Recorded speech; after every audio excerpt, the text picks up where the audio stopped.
So in this lesson, they're giving us some irregular shapes. Remember when we built our prisms last week? And I showed you guys that sometimes they're going to have something that looks like a Tetris piece or looks like they just connected a bunch of unit cubes together. You're just counting the cubes.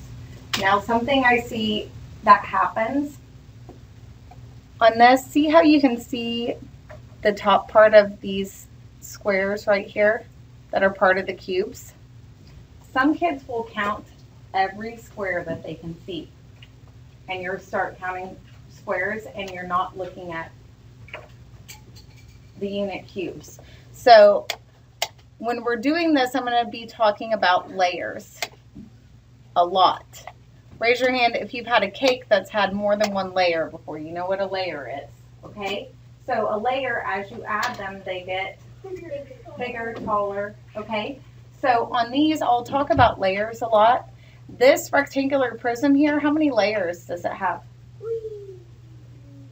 You could say 3 because it's 1, 2, 3. If you think about a birthday cake, this would be a 3-layer cake, see? And the bottom layer is how many unit cubes? 5. So if I wanted to know how many were there in total, a really smart, easy thing to do would be 5 times what? 3. 3, because it's 3 layers high. Do you see? On this one right here, I also have how many layers? 3, and there are 4 unit cubes on the bottom layer. Therefore, to count the number of unit cubes, I would do 4 times 3, which is 12. cool. This one right here is a little different because I'm 2 layers high. And I've got more than one right here. If I wanted to think about it as this is a layer here and just count the ones that are facing me. How many are facing me right now? 6. And I have 2 layers of 6. So therefore I have how many unit cubes? 12. Could I also do 3 times 2 times 2? Yes. Yeah. Okay. Some of you guys are going to want to say 3 times 2 times 2. That's what I want to do in my head. Some of you guys are going to need to count the boxes for a little bit. On these shapes here, I can't do length times width times height. There's no other way to do it other than to just count the boxes. 1, 2, 3, 4, 5, 6, 7. Are we good on that? That's all you've got to do on these. Give me a thumbs up if this looks pretty easy to you. So look at this figure here. This problem says Rebecca is filling a cube-shaped box with small cubes. Remember my box inside the box questions? These are the toughies. Cube-shaped box with small cubes. The volume of each of these cubes is 1 centimeter. Are these unit cubes? Yeah. And the dimensions are 1 by 1 by 1 because 1 times 1 times 1 is 1. Okay.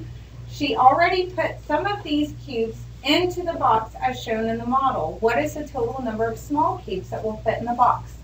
Look at this problem. Do I have enough information to solve this? No. Do I know it's a cube? Yes. What do I know about cubes? But they're all the same. All the sides have to be the Same. Did they tell me how many cubes fit on one side? Yeah. Can I count those boxes? Yes. Uh-huh. So if I count these boxes here and I say, okay, I only have one side and I know that this is 1, 2, 3, 4, 5, 6, 7, 8, 9 cubes tall. What are my other dimensions on my cube? I know the height is 9. What's the length? Gotta be 9. What does the width have to be? 9. So to solve this problem, do I have enough information? Yes. Because I just do 9 times 9. times 9, not 9 times 3, right? Kids miss the cube ones a lot because they see 9 3 times and do 9 times 3. Don't do it. You're going to get a big number. If you end up with a tiny number in a volume question, it can happen, but it usually doesn't.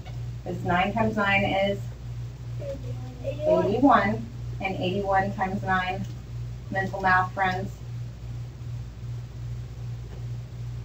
729.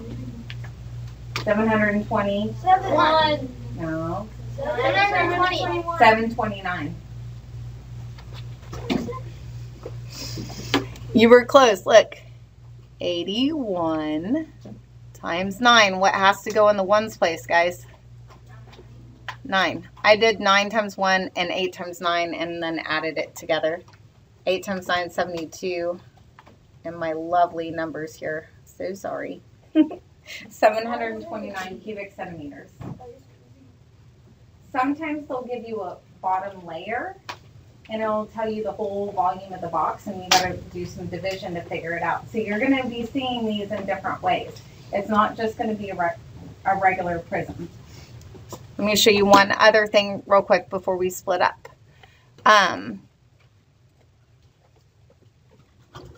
So for your journal,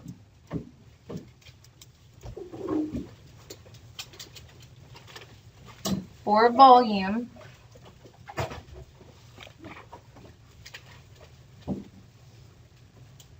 you need to know that a unit cube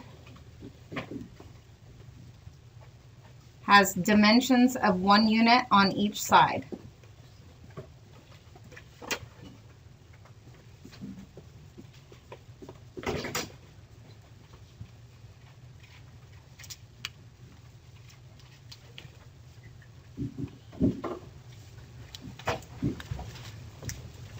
Unit cubes can be in centimeters, inches, feet, yards, miles, and so on.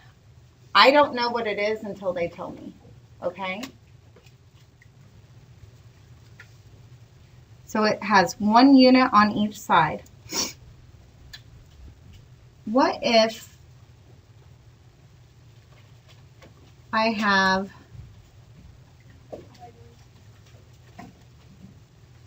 a 3D shape like this?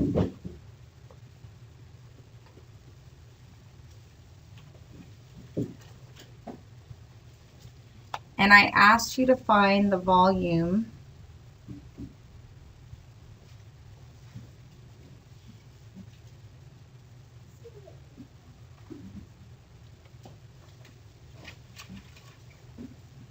of this unit. Would you have enough information? Hold on, let me add a couple of corners.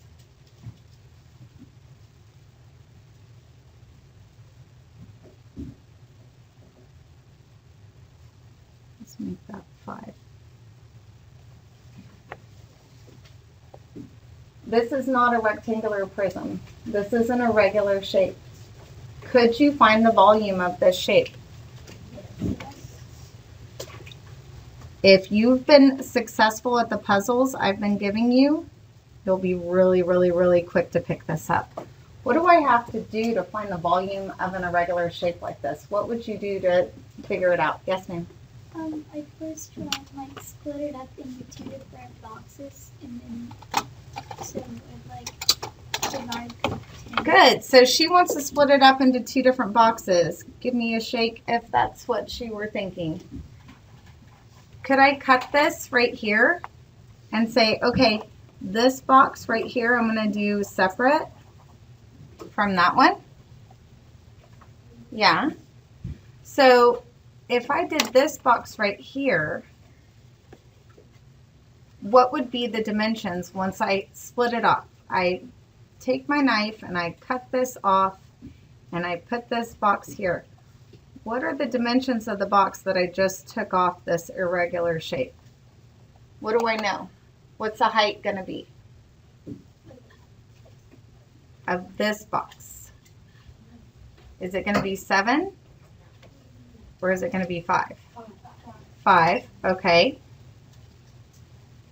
What's the length going to be here? How would I figure that out? Braden? Since the sides are all the same, it would be 5. Do you know the sides are the same? No. Look at it again. Colin, what do you notice? I noticed at the bottom, like the full length of the 2 boxes combined is 10, so I do 10 minus 6. So if it's 10 from here to here and 6 from here to here, what Colin's saying to do is 10 minus 6 to figure out this missing piece on this side, which would be what? 4. 4. I made it look really close, right? Right. So this side's going to be 4 here. And what about the width from here to here? What would that be? Somebody different. What do you notice about the side of the big box? No, tell me. What do you think it is? How wide is it? How deep is it? Greta, what do you think? 2. And how did you know that? Because it's 2 inches on the other side. Whatever it is on this side, it is on this side. Underneath here, if I wanted to split it and make it really, really, really 3D, the side lengths don't change. Does that make sense? You've still got 2 from here to here and here to here. It's the same. So to find the volume of the first box I cut off, what's my formula going to be now that I have all the missing pieces? What am I going to do to find the volume? Chase, what would you do on this one now that I've filled in all the missing pieces? 5 times 4 times what? Times 2.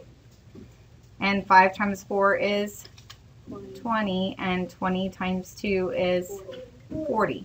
So this box here that I colored orange is 40 cubic inches.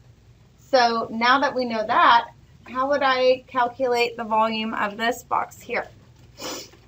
Kaden, help me out with that one.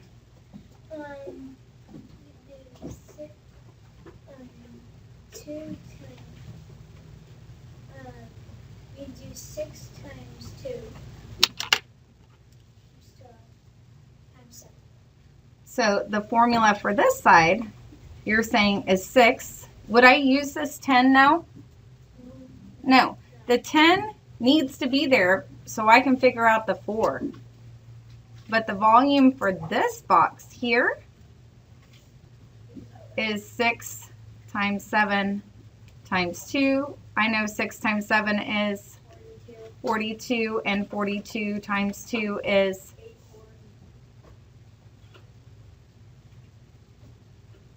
And now I have to do one last step. Nick, what do I have to do now that I've done all this great math work? To find the volume of this irregular shape. Add 84 and 40. Awesome. I'm going to take the volume of the big box and the volume of the little box I split off, and then I'm just going to add these two together. And 84 plus 40 is 124 cubic inches. Give me a thumbs up if you can see how I did this. Okay? So when we're doing problems like this, sometimes they are going